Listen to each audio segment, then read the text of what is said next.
Canto IV. The first circle, limbo. Virtuous pagans and the unbaptized.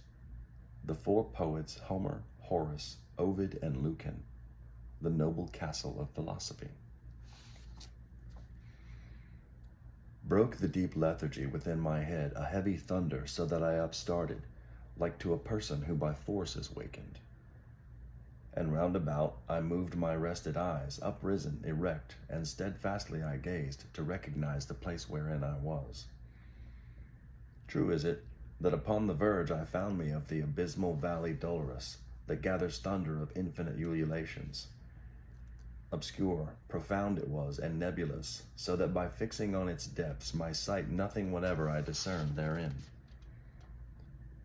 Let us descend now into the blind world, began the poet, pallid utterly. I will be first, and thou shalt second be. And I, who of his color was aware, said, How shall I come if thou art afraid, who art wont to be a comfort to my fears?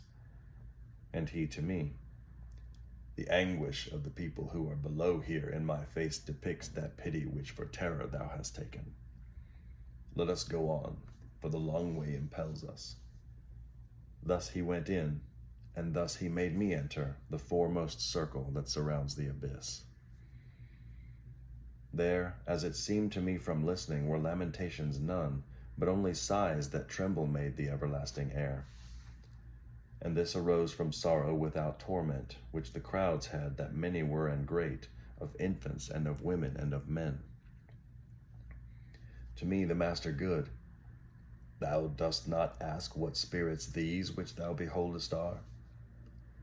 Now will I have thee know, ere thou go farther, that they sinned not, and if they merit had, 'tis not enough, because they had not baptism, which is the portal of the faith thou holdest. And if they were before Christianity, in the right manner they adored not God, and among such as these am I myself. For such defects, and not for other guilt, lost are we, and are only so far punished that without hope we live on in desire. Great grief seized on my heart when this I heard, because some people of much worthiness I knew, who in that limbo were suspended. Tell me, my master, tell me thou, my lord, began I, with desire of being certain of that faith which o'ercometh every error. Came any one by his own merit hence, or by another's who was blessed thereafter? And he who understood my covert speech replied, I was a novice in this state, when I saw hither come a mighty one with sign of victory and coronet. Hence he drew forth the shade of the first parent, and that of his son Abel, and of Noah, of Moses the lawgiver, and the obedient Abraham, patriarch, and David king Israel, with his father and his children, and Rachel, for whose sake he did so much. And others many, and he made them blessed, and thou must know that earlier than these never were any human spirits saved. We ceased not to advance because he spake, but still were passing onward through the forest, say I, of thick crowded ghosts. Not very far as yet our way had gone this side the summit, when I saw a fire that overcame a hemisphere of darkness. We were still a little distant from it still, but not so far that I in part discerned not that honorable people held that place. O thou who honorest every art and science, who may these be, which such great honor have, that from the fashion of the rest it parts them? And he to me, The honorable name that sounds of them above there in thy life wins grace in heaven that so advances them. In the meantime a voice was heard by me, All honor be to the preeminent poet, his shade returns again that was departed. After the voice had ceased and quiet was, 4 mighty shades I saw approaching us, semblance had they nor sorrowful nor glad. To say to me, began my gracious master, Him with that falchion in his hand behold, who comes before the 3 even as their lord. That one is Homer, poet sovereign. He who comes next is Horace the satirist, the 3rd is Ovid, and the last is Lucan.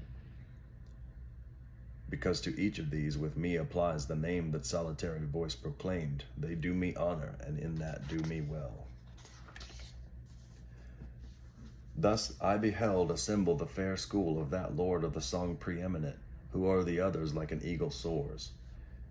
When they together had discoursed somewhat, they turned to me with signs of salutation, and on beholding this my master smiled. And more of honor still, much more they did me, in that they made me one of their own band, so that the sixth was I, mid so much wit. Thus we went on as far as to the light things saying 'tis becoming to keep silent, as was the saying of them where I was. We came unto a noble castle's foot, 7 times encompassed with lofty walls, defended round by a fair rivulet. This we passed over even as firm ground.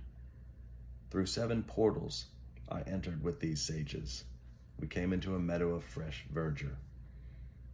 People were there with solemn eyes and slow, of great authority in their countenance. They spake but seldom, and with gentle voices. Thus we withdrew ourselves upon one side into an opening luminous and lofty, so that they all of them were visible. There, opposite, upon the green enamel, were pointed out to me the mighty spirits, whom to have seen I feel myself exalted. I saw Electra with companions many, mongst whom I knew both Hector and Aeneas, Caesar in armor with gerfalcon eyes. I saw Camilla and Penthesilea on the other side, and saw the king Latinus, who with Lavinia his daughter sat. I saw that Brutus who drove Tarquine forth, Lucretia, Julia, Marcia, and Cornelia, and saw alone, apart, the Saladine. When I had lifted up my brows a little, the master I beheld of those who know sit with his philosophic family. All gaze upon him, and all do him honor. There I beheld Socrates and Plato, who nearer him before the others stand. Democritus, who puts the world on chance, Diogenes, Anaxagoras and Thales, Zeno, Empedocles, and Heraclitus. Of qualities I saw the good collector, hight Dioscorides and Orpheus saw I, Tully and Livy and moral Seneca, Euclid, geometrician, and Ptolemy, Galen, Hippocrates, and Avicenna, Averroes, who the great comment made. I cannot all of them portray in full, because so drives me onward the long theme, that many times the word comes short of fact. The sixfold company in 2 divides. Another way my sapient guide conducts me forth from the quiet to the air that trembles, and to a place I come where nothing shines.